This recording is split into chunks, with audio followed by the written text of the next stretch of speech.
आज कठोपनिषद की 13वें भाग में ब्रह्म सूत्र की व्याख्या करने जा रहे हैं। जो कठोपनिषद है, ब्रह्म सूत्र से मेरा मतलब है ब्रह्म के विषय में जो ज्ञान दिया गया है। यमराज ने नचिकेता को अनेक सारे ज्ञान दिए। उस ज्ञान में, उस विद्या में, उस श्रेष्ठ मार्ग में उक्रम से आगे इस विद्या का ज्ञान बढ़ाते चले जा रहे हैं। नचिकेता भी ध्यान से, शांत मन से हर पक्ष, हर वर्णन को ध्यान से सुनता चला जा रहा है। इस कथा को समझने से पहले थोड़ी लंबी गहरी सांस लेकर के अपने मन को शांत कर लें और लंबे गहरे सांस को बाहर फेंकते हुए और लंबी गहरी सांस लेते हुए आत्मा को शुद्ध कर लें।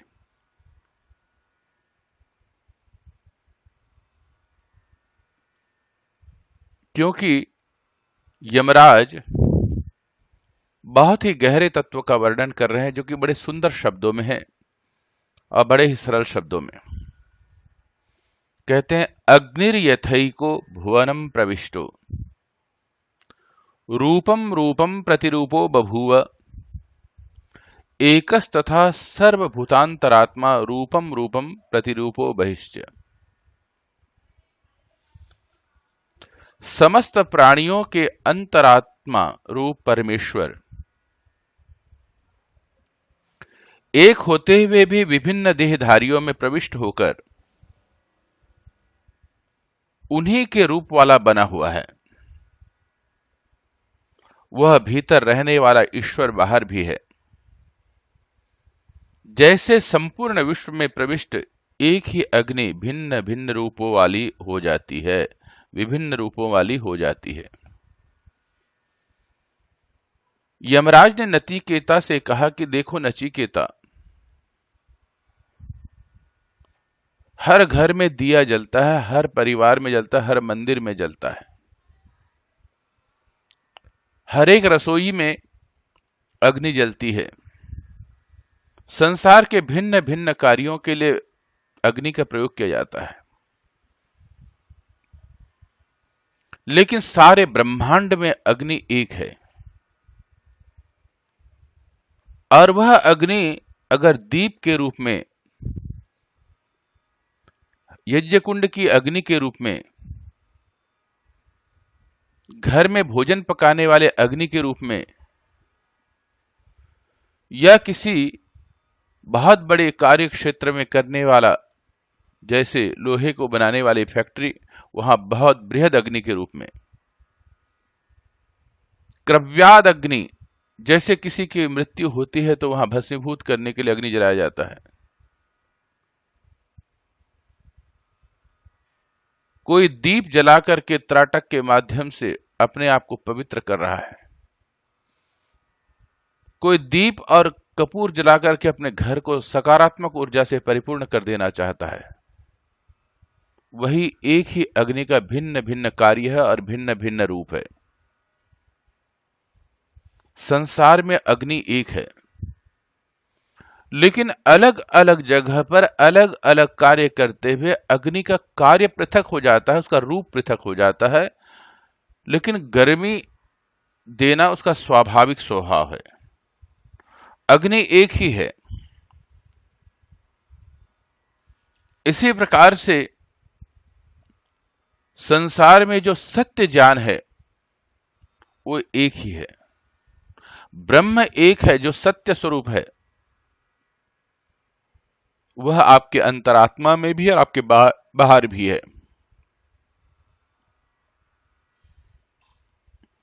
मनुष्य उस अग्नि को भिन्न भिन्न रूप में देखना चाहता है, उस ब्रह्म को भिन्न भिन्न रूप में देखना चाहता है। इसीलिए अनेक अनेक धर्म को मानने वाले अलग अलग महापुरुष हुए, जिन्होंने भिन्न भिन्न तरीके से वर्णन किया। वे सभी के सभी वो व्यक्ति हैं जिन्होंने साक्षात परब्रह्म का दर्शन किया है। शब्दों के भेद है, लेकिन सामान्य मनुष्य उसकी गहराइयों को न समझ करके उसको कार्य करना नहीं चाहता, उनके बताए हुए शब्दों में लड़ाई कर रहे हैं। उदाहरण के तौर पर उपनिषद और गीता में ईश्वर को समष्टि के रूप में माना है, अर्थात सारे ब्रह्मांड के कोने कोने में विद्यमान है। मनुष्य के अंदर भी है, बाहर भी है, प्रकृति के अंदर भी है, प्रकृति के बाहर भी है, जल के अंदर है, जल के बाहर भी है। वो समष्टि रूप है। सारा ब्रह्मांड जो है उस ब्रह्म के अंदर समाहित है। लेकिन कुछ धर्मावलंबी ब्रह्म को नहीं मानते।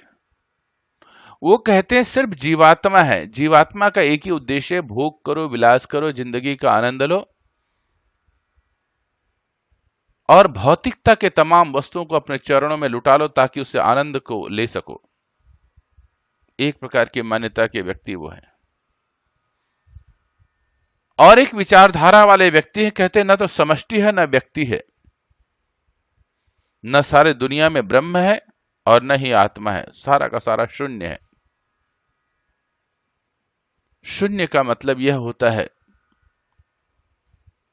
शरीर के अंदर कहीं ऑपरेशन करके किसी अंग पर अगर आत्मा को ढूंढोगे तो नहीं मिलेगा। शरीर के सारे अंग जब समष्टि होकर के एक रूप रहता है तो उसके अंदर आत्मा नाम की एक शक्ति होती है जो किसी भी अंश में कहीं भी मिल सकता है। यह समष्टि है। और व्यक्ति कहता है, व्यक्तिवादी कहता है नहीं, आत्मा ही शरीर के अंदर विद्यमान है, उसी के रहने पर सब कुछ कार्य करता है। तीसरी प्रकार की मान्यता वाला व्यक्ति कहता है कि न तो आत्मा है और न ही परमात्मा, दुनिया सारा शून्य है। आज भौतिकवादी भी व्यक्ति भी इसी सिद्धांत पे चल रहे हैं। आज का विज्ञान भी यही सिद्धांत को अपना रहा है। वो कहता है कि दुनिया की सबसे बड़ी शक्ति क्या है? अणु। और उसमें इतनी महान शक्ति है और उससे उन्होंने उसको इकट्ठा करके अणु बना लिया। फिर आगे उन्होंने रिसर्च किया, उसको तोड़ा तो परमाणु बन गया। उसके भिन्न भिन्न टुकड़े करने पर और भी शक्ति निकली, ऊर्जा निकली। जब और भी विज्ञान ने आगे खोज किया तो इस बात को स्वीकार करते हैं, सारा का सारा ब्रह्मांड इलेक्ट्रॉन है, एक ऊर्जा से परिपूर्ण है। खंडित विखंडित करते चले जाओ और अंत में सिर्फ ऊर्जा ही बाकी रहती है और ऊर्जा संघनित होकर के, इकट्ठा होकर के भिन्न भिन्न रूपों को ग्रहण करती है। इसीलिए सारे ब्रह्मांड में सिर्फ ऊर्जा ही ऊर्जा है। और दुनिया की तमाम जड़ हो चाहे चेतन पदार्थ हो, जैसे शरीर है, शरीर में जब तक से आत्मा है तो यह चेतन सत्ता से युक्त है। जब आत्मा इसमें से निकल जाती तो शरीर भी जड़ पदार्थ बन जाता है और धीरे धीरे गलना शुरू हो जाता है। विज्ञान मानता है कि इसको अगर खंड विखंड कर दें तो अंत में इसे इलेक्ट्रॉन बचता और कुछ नहीं बनता। लेकिन भारतीय मूल विज्ञान भी, वैदिक शास्त्र भी मानता है इसे अग्नि में समर्पित कर दो, अग्नि भी इसे खंड विखंड करके टुकड़े टुकड़े में करके आसमान में बिखेर देती है, अर्थात प्रकाश लोक में फेंक देती है, कुछ भी नहीं बचता। इसीलिए अग्निर्यथैको भुवनम प्रविष्टो, सारे ब्रह्मांड में हर कोने पर जैसे अग्नि का प्रवेश है और भिन्न भिन्न रूप में वह विद्यमान है, लेकिन अग्नि एक है। इसी प्रकार से परब्रह्म जो है, भगवान जो है, अग्नि की तरह प्रकाशमान है, ऊर्जावान है। हर प्राणी के अंदर वह अग्नि के रूप में विद्यमान है, हर वस्तु के अंदर में वह अग्नि के रूप में विद्यमान है। यहां तक से जल जैसे शीतल गुण से युक्त पदार्थ के अंदर भी अग्नि रूप में विद्यमान है। आकाश में जहां खाली जगह है, कोई भी वहां वस्तु, वहां अग्नि रूप में विद्यमान है। तो भिन्न भिन्न रूप से हम लोग उसका दर्शन कर सकते हैं। वायुर्यथैको भुवनं प्रविष्टो रूपम रूपम प्रतिरूपो बभूव एकस्तथा सर्वभूतांतरात्मा रूपम रूपम प्रतिरूपो बहिश्च। अगले सूत्र में नचिकेता को समझा रहे हैं यमराज, जिस प्रकार समस्त ब्रह्मांड में प्रविष्ट वायु एक होते हुए भी विभिन्न विभिन्न रूपों वाला हो रहा है, वैसे ही सब प्राणियों में निवास करने वाला परमेश्वर एक होते हुए भी देहधारियों के अनुरूप वाला रहता है, वही उसके बाहर भी स्थित है। इस सूत्र के अंदर एक बहुत बड़ी एक रूपता का वर्णन किया है। साफ शब्दों में कह दिया कि ब्रह्मांड अर्थात पूरी धरती में एक ही प्रकार की वायु है। लोगों ने अपने अपने क्षेत्र को बोलते हैं कि ये अमेरिका का है, ये हिंदुस्तान का है, ये भारतवर्ष का है, तो ये पाकिस्तान का है। अपना स्वार्थ, अपना अहंकार, अपने राजनीतिक अभिलाषाओं की वजह से लोगों में एक रूपता न ला करके उनको भिन्न भिन्न धर्म, भिन्न भिन्न रूप, भिन्न भिन्न आकृति बंटवारा कर रहे हैं और आपस में विवाद खड़े करके अपने अहंकार को परितुष्ट कर रहे हैं और सामान्य जन्य जो है उनकी बातों में आकर के आपसी भाईचारा को समाप्त करके सिर्फ विवाद करने में लगे हुए। ऐसे ही वर्णवादी व्यवस्था वाले व्यक्ति भी, तुम इस जाति के हो, तुम इस धर्म के हो, तुम इस देश के रहने वाले हो, तुम्हारे चमड़ी का रंग ये है, भिन्न भिन्न प्रकार से व्यक्ति में मतभेद उत्पन्न कर रहे हैं और सामान्य मनुष्य इस बात की गहराइयों को न समझ करके इस विवाद में पड़ता चला जा रहा है। एक भारत का रहने वाला एक दूसरे देश का रहने वाला व्यक्ति वही ही श्वास लेता है, उसी तरह ही भोजन करता है, उसी तरह ही अन्न का ग्रहण करता है और उसी की तरह ही जीवित रहता है जहां एक देश का रहता है। इसीलिए बहुत सारे महापुरुषों ने, संतों ने सारे ब्रह्मांड को एक रूप में देखा और उन्होंने स्पष्ट शब्दों में कहा कि सारा ब्रह्मांड एक है, ब्रह्म का है, उसी की संरचना है। जब उसने संरचना की थी तो हर मनुष्य को, हर प्राणी को यह कहा नहीं था कि तुम अलग अलग देश के हो। उसने एक ही महासमुद्र की रचना की थी। उसने सारे ब्रह्मांड में एक प्रकार का ही वायु प्रदान किया था, लेकिन मनुष्य अपने स्वार्थ और अपने अहंकार से वशीभूत होकर के अपने अहंकार की परितृप्ति के लिए भिन्न भिन्न इसके अर्थ किए। इसमें स्पष्ट शब्दों में कहता है कि हे नचिकेता, वायु एक है। हर आदमी जब श्वास लेता है तो ऑक्सीजन को अपने अंदर प्रविष्ट कराता है। हर प्राणी जब श्वास को छोड़ता है तो वह कार्बन डाइऑक्साइड को बाहर छोड़ता है। इसीलिए तो हर मनुष्य में उस परमात्मा की शक्ति को देख और अपने विचार को विस्तृत कर। सिर्फ करना है तो एक ही काम कर, तो अपने आप को परिष्कृत कर ले, अपने आप को शुद्ध कर ले। बुद्धि से तर्क करता है व्यक्ति और बार बार अपने आप को बुद्धिमान साबित करने की कोशिश करता है और हर बातों पर अपना सामान्य ज्ञान या जो भी उसने अर्जित ज्ञान है उसको उसमें अंदर पिरो देता है ताकि उसके अहंकार की परितृप्ति नजर आए और उसको लगता है कि मैं ही समझदार हूं। यही मैं और मेरा अहंकार अपने आप को परिष्कृत करने नहीं देता, अपने आप को शुद्ध करने ही नहीं देता। लोग बड़े बड़े शास्त्रों को कंठाग्र कर लेते हैं, याद कर लेते हैं, लेकिन उनका मन परिवर्तन नहीं हो पाता, उनका जीवन परिवर्तन नहीं हो पाता, रूपांतरित नहीं हो पाता।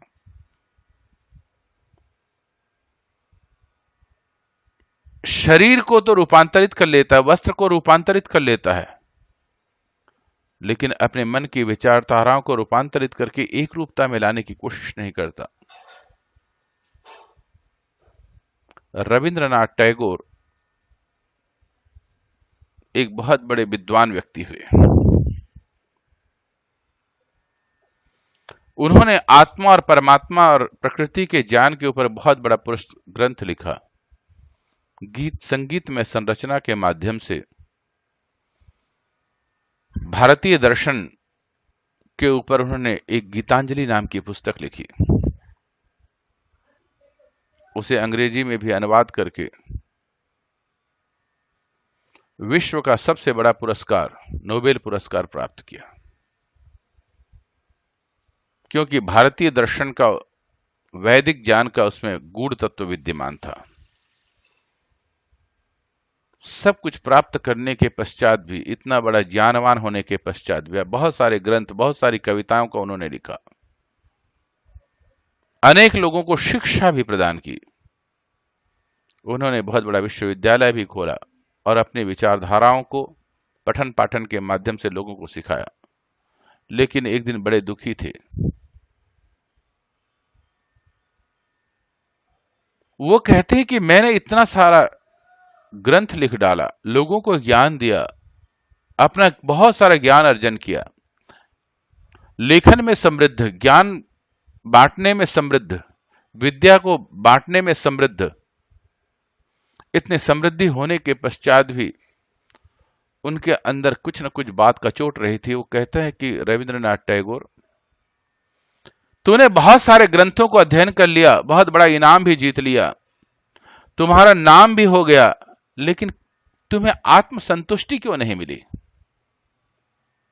तुम्हारा व्यक्तिगत ज्ञान कहां है? व्यक्तिगत दर्शन कहां है? तुमने अपने आप को कब बदला? तुमने अपने बुद्धि का विकास तो कर लिया, नाम तो कमा लिया, लेकिन तुम्हारा अपना आनंद कहां है? अपना स्वात्म दर्शन कहां है? उसके मन में प्रातःकालीन की पवित्र वेला में कई दिनों से ये विचारधारा उत्पन्न हो रही थी। एक दिन सुबह उठ करके, बरसात का मौसम था, थोड़ा टहलने के लिए निकल पड़े। सुबह सुबह सूरज की पहली किरणें आसमान पे आई। ऐसे समय में रविंद्रनाथ टैगोर टहल रहे थे। थोड़ा सा सूरज के ऊपर चढ़ते ही उन्होंने क्या देखा? खेतों में जो पानी भरा था उसमें सूर्य का प्रतिबिंब नजर आ रहा था, और उस पानी की गहराई में जाकर के सूरज ऐसा लग रहा था कि इसके अंदर छिपा हुआ और वहीं से प्रकाश दे रहा हो। थोड़ा और आगे बढ़ते हैं। सड़क के किनारे में छोटे छोटे गड्ढे थे जिसमें गंदा पानी जमा था, मटमैला पानी था, लेकिन उसके अंदर भी वो क्या देखते हैं कि सूर्य प्रतिबिंबित होकर के उसके अंदर भी वही सूर्य नजर आ रहा है।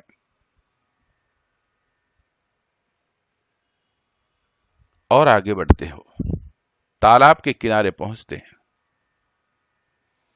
तालाब में बहुत सारा पानी भरा था, उसमें ध्यान से देखते हैं तो वही सूर्य उसमें प्रतिबिंबित हो रहा है। और आगे बढ़ते चले जाते हैं कि सामने में गंगा नदी, पवित्र नदी थी।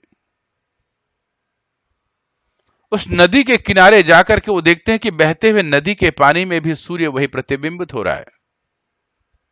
जहां भी देखते हैं सूर्य एक, और हर जगह वही परछाई, वही प्रतिबिंब, वही चमकता हुआ, चाहे खेत का पानी हो, चाहे गड्ढे का गंदा पानी हो, चाहे तालाब का मध्यम पानी हो, चाहे बहते हुए स्वच्छ जल का पानी हो, सब जगह नजर आता है। लेकिन रविंद्रनाथ आज आश्चर्यचकित हो रहे थे।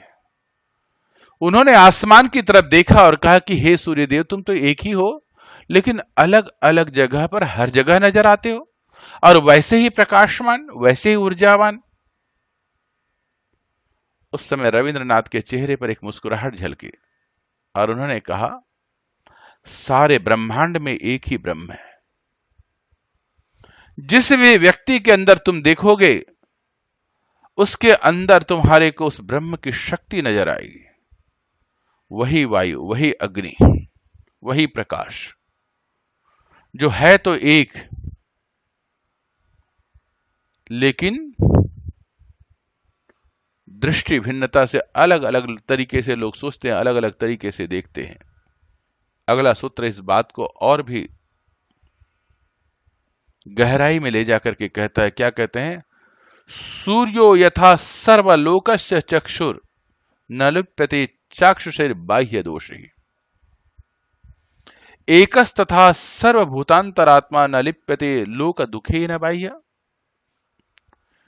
जिस प्रकार समस्त ब्रह्मांड का प्रकाशक सूर्य देवता लोगों की आंखों से होने वाला बाहरी दोषों से लिप्त नहीं होता, उसी प्रकार सब प्राणियों का अंतरात्मा एक परब्रह्म परमात्मा लोगों के दुखों से लिप्त नहीं होता, क्योंकि सब में रहता हुआ भी वह सबसे अलग है।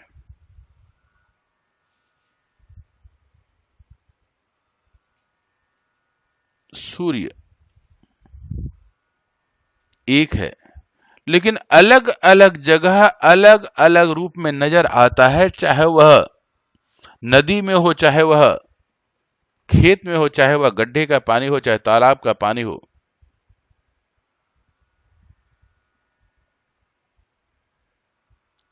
वही सूर्य अगर सब जगह एक रूप नजर आता है, लेकिन यहां पर एक शब्द बहुत सुंदर कहा है, चाक्षुषर बाह्य दोष ही। अगर किसी की आंखों में खराबी आ गई हो और वह ठीक से नहीं देख पाता हो या नहीं देख पाता हो, इसका मतलब इससे सूर्य को कोई फर्क नहीं पड़ता, सूर्य तो वैसे ही प्रकाशित रहेगा। इसी प्रकार से किसी मनुष्य के आंखों के सामने में अहंकार का पर्दा आ गया हो, लोभ का पर्दा आ गया हो, अज्ञानता का पर्दा आ गया हो, इससे उस परब्रह्म में कोई फर्क नहीं पड़ता। वह तो प्रकाशमान है, वह ज्योतिर्मान है, वह सबके अंदर विद्यमान है। कुछ लोगों ने इसका भिन्न अर्थ कर लिया और कह दिया कि अगर परमात्मा सब जगह है, चोर के अंदर भी है, डाकू के अंदर भी है, मनुष्य के अंदर भी है, राक्षस के अंदर भी है, पशु पक्षियों के अंदर है, प्राणियों के अंदर है, जड़ और चेतन के अंदर है, तो सबके लिए बराबर है। लेकिन यह नहीं, जिस कर्म के करने से समाज में प्रतिष्ठा और सम्मान प्राप्त न हो, उसे हम बुरा कर्म कहते हैं। और जिस कर्म के करने से वह समाज में सम्मान पूर्वक अपनी बात को सबके सामने में नहीं रख सकता, जिस प्रकार से एक चोर चोरी करने के बाद समाज के सामने में नहीं कह सकता कि मैं चोरी करता हूं, करता रहूंगा, क्योंकि वो भी जानता है कि यह गलत कार्य असामाजिक कृत्य है। जो असामाजिक कृत्य को करने पर सबके सामने में अपनी बात को बयान नहीं कर सकता, वह अशास्त्रीय है, वह परमात्मा का ज्ञान नहीं हो सकता। उसने क्या कर रखा है? अपने अहंकार को, पर्दा को उसमें डाल रखा है। लेकिन उसकी आत्मा कहती है कि यह गलत कार्य है। वो जानता है, उसका मन जानता है। कुछ कार्य ऐसे भी हैं जो लोग रात को छिप करके करते हैं, डाका डालना, हत्या करना, ये सब असामाजिक कृत्य हैं। अगर सामाजिक कृत्य होते तो सबके सामने में जाकर के बोलते कि हमने रात को ये किया, हमने डाका डाला, हमने चोरी की। यह असामाजिक कृत्य होने से अस्वीकार्य है। यहां पर एक ही बात कही है कि चाक्षुषैर बाह्य दोषे, दृष्टि की विभिन्नता नहीं।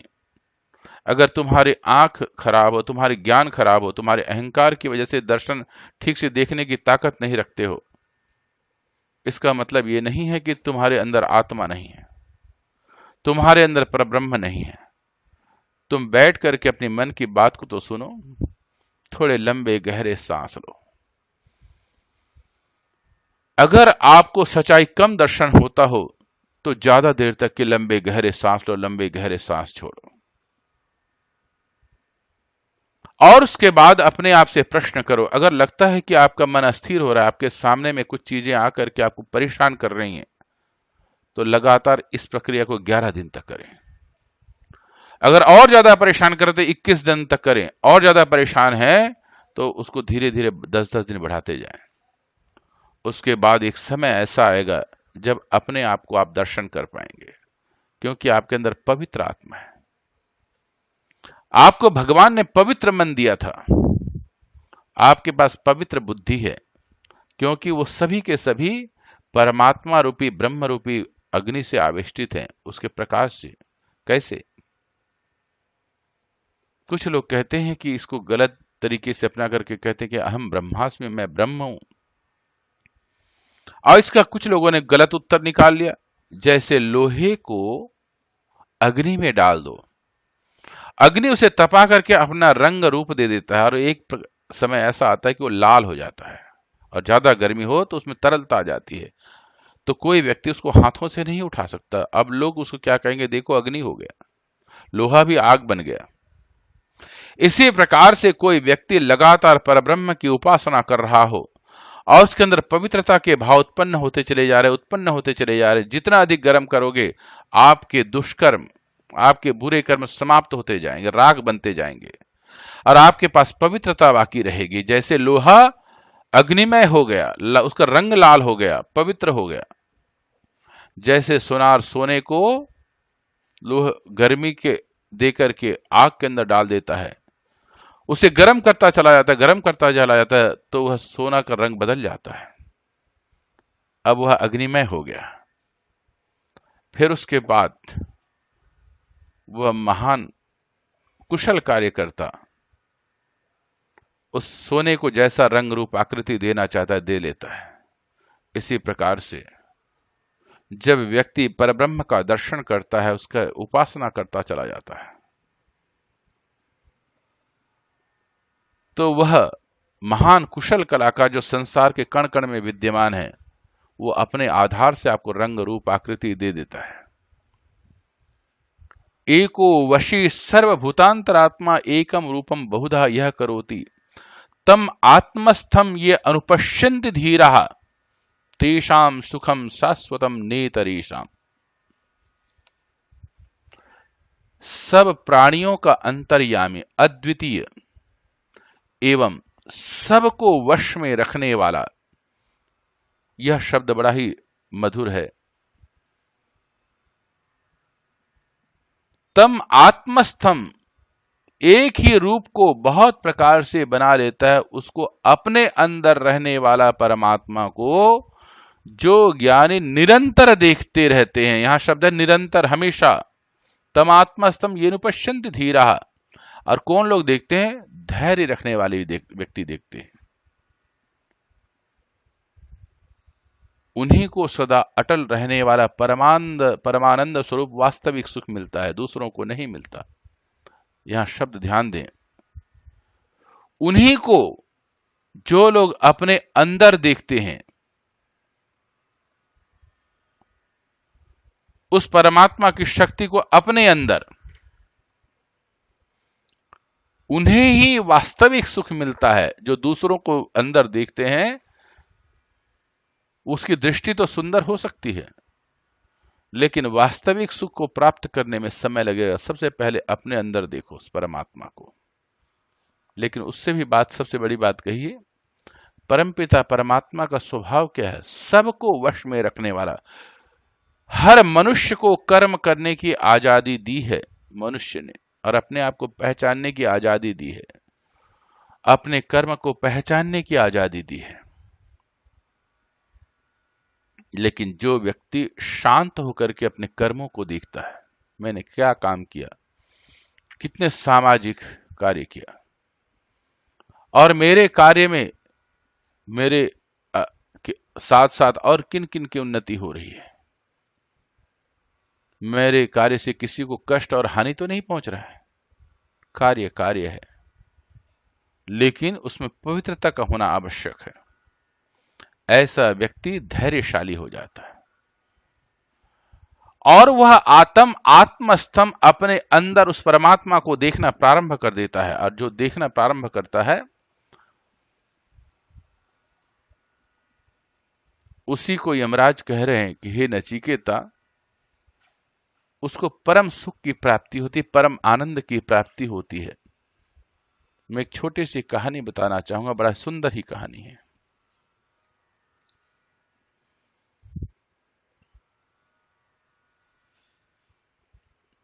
एक शेरनी जंगल में भूखी तड़प रही थी, गर्भवती थी। शिकार को खोजते खोजते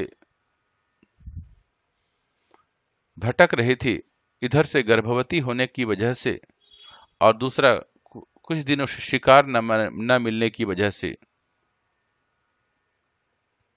थोड़ी दुखी भी थी, परेशान भी थी।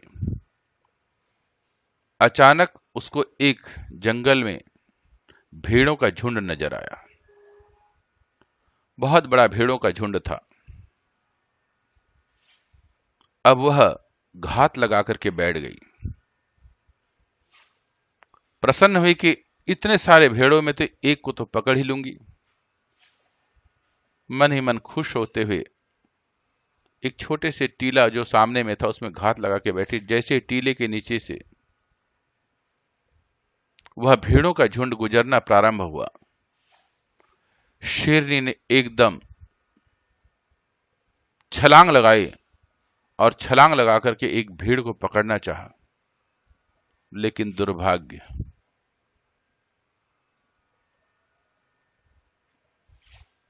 आज शेरनी का बैलेंस बिगड़ गया।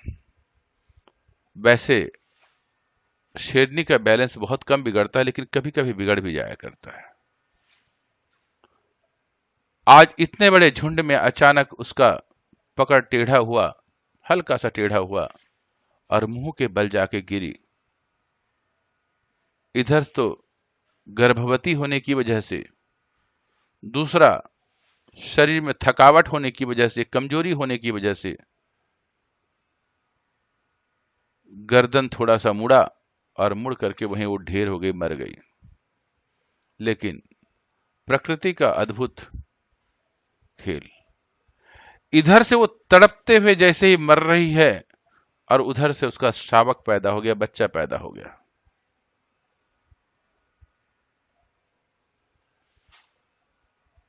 उस बच्चा का पैदा होना और शेरनी का मरना, इन प्रक्रिया में लगभग समानता थी।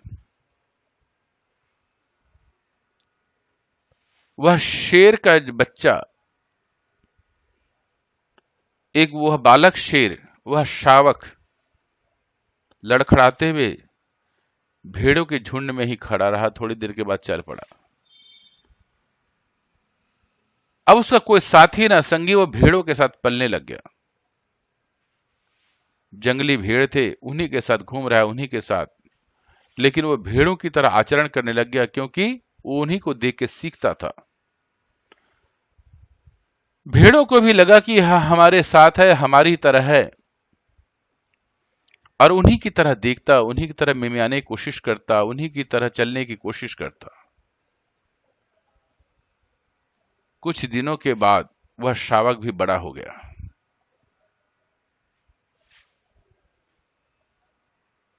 कोई मादा भेड़ उसे दूध पिला देती, कुछ हो जाता, उसी से काम चल रहा था। उसी जंगल में एक शेर एक दिन अकेला घात लगा के बैठ गया, उन्हीं भेड़ों को झुंड को देख करके। उसने देखा इस भेड़ों के झुंड में एक बड़ा सा मजबूत सा भेड़ नजर आ रहा है। व्यवहार तो उसका भेड़ों जैसा है,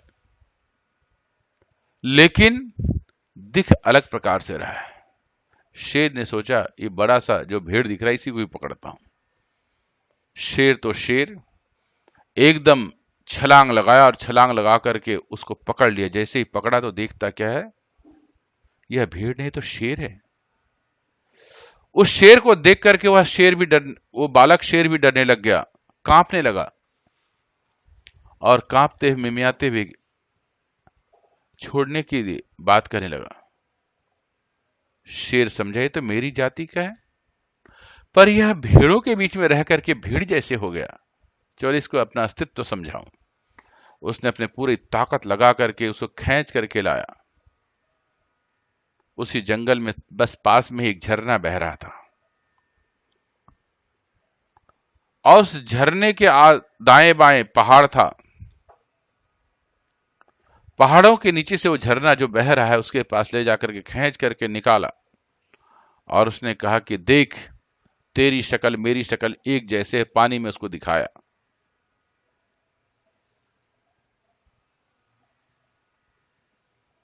उस शेर शावक ने देखा ध्यान से, तो हाँ, दोनों का शक्ल एक जैसे है। फिर उसने कहा, समझाया, देख तू शेर का बच्चा है, शेर बन। तू भेड़ों के बीच में रहता है, भेड़ तो तुम्हारा खाना है, क्यों तू डरता है? बोले कि दहाड़ना सीख, मिमियाना मत सीख। बोले कैसे दहाड़ूं? शेर ने एक जोर से दहाड़ा। सामने में जो पहाड़ थे उससे आवाज टकरा करके प्रतिगुंज हुआ। उस शेर की दहाड़ पर भयंकर आवाज आई। उसके अंदर की आत्मा जग गई। उसने पहली बार कोशिश की दहाड़ने के लिए, हल्का सा दहाड़ा। दूसरी बार शेर ने कहा कि देखो, और जोर से दहाड़ो। उसने और जोर से दहाड़ा। तीसरी बार उसने कहा कि और जोर से दहाड़ो।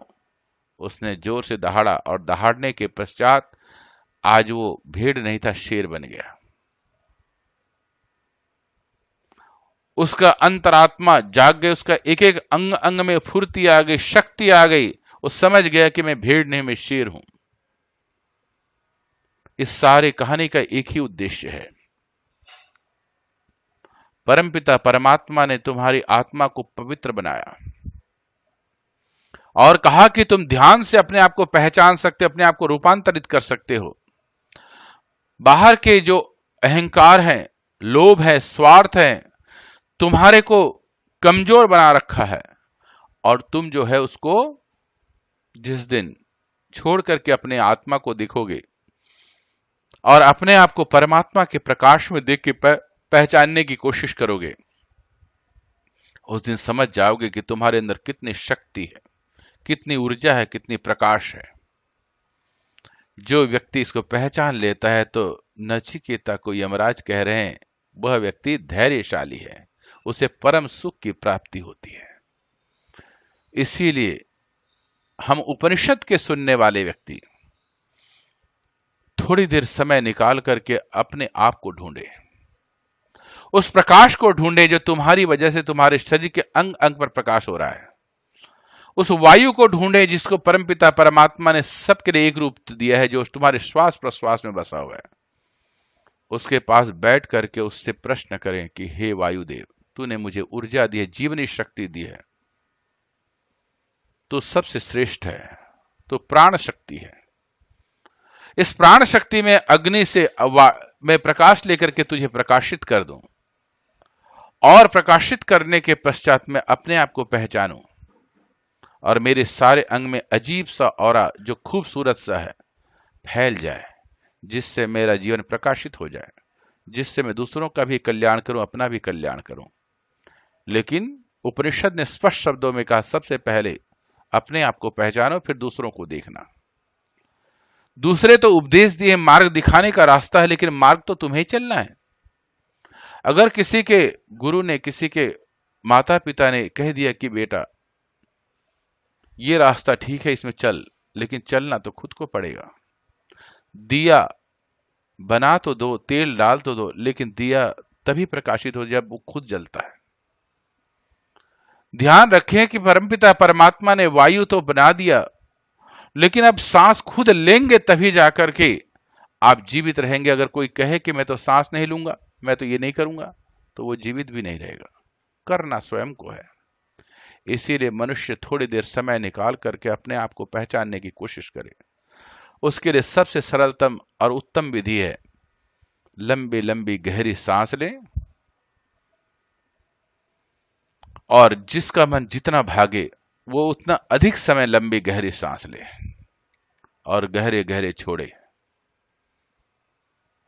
प्राण के माध्यम से अपने मन को, अपने बुद्धि को, अपनी अंतरात्मा, अपने शरीर को कंट्रोल करें। फिर धीरे धीरे जब आपका प्राण वायु स्थिर हो जाए, तब अपने मन को कहें कि ऐ मेरे मन, सबसे पहले मेरे मस्तिष्क में जा, फिर मेरे हृदय में जा, फिर मेरे नाभि केंद्र में जाकर के सारा प्रकाश को फैला दे। जिस नाभि केंद्र से और जिस रीढ़ की हड्डी के बीच में जो तुम्हारे मुख्य नाड़ी है, उस नाड़ी से अनेक तंत्रिकाएं जुड़ी हुई हैं, उसके हर एक तंत्रिकाओं में प्रकाश फैला दे, एक ज्योति फैला दे और चेहरे पे मेरे मुस्कुराहट ला दे। इन प्रार्थनाओं के साथ आप शुरू करें और अपने आप को ढूंढने का प्रयास करें। तो यमराज का यह वाक्य सार्थक हो जाता है। ऐसे धैर्यशाली पुरुष परम सुख को प्राप्त करते हैं, परम आनंद को प्राप्त करते हैं। उसकी वाणी में अद्भुत शांति होती है, उसका हर कार्य सफल होता है, उसकी वाणी में ऊर्जा आ जाती है, ओज आ जाता है। जब वह चलता है तो उसमें एक स्थिरता होती है। जिससे भी बात करना चाहता है वह बात करेगा तो वह उसकी बात को मानने को मजबूर हो जाता है, क्योंकि उसकी ऑरा बढ़ चुका है, उसकी ऊर्जा बढ़ चुकी है। जैसे तेज अग्नि के सामने में छोटा दिया कमजोर हो जाता है, इसी प्रकार से जब आपकी ऊर्जा बढ़ जाएगी, आपका प्रकाश बढ़ जाएगा, आपकी क्षमता बढ़ जाएगी, तो दो छोटे छोटे जो दिए हैं वो आपके सामने फीके पड़ जाते हैं। तो सबसे पहले अपने आप को प्रकाशित करें। आइए लंबे गहरे सांस लें और थोड़ी देर इस प्राणायाम करने के पश्चात सभी लोग ओमकार का नाद करें। पहले वाणी से, फिर नाक से, फिर शांति से, फिर थोड़ी देर ध्यान अवश्य करें। ओम।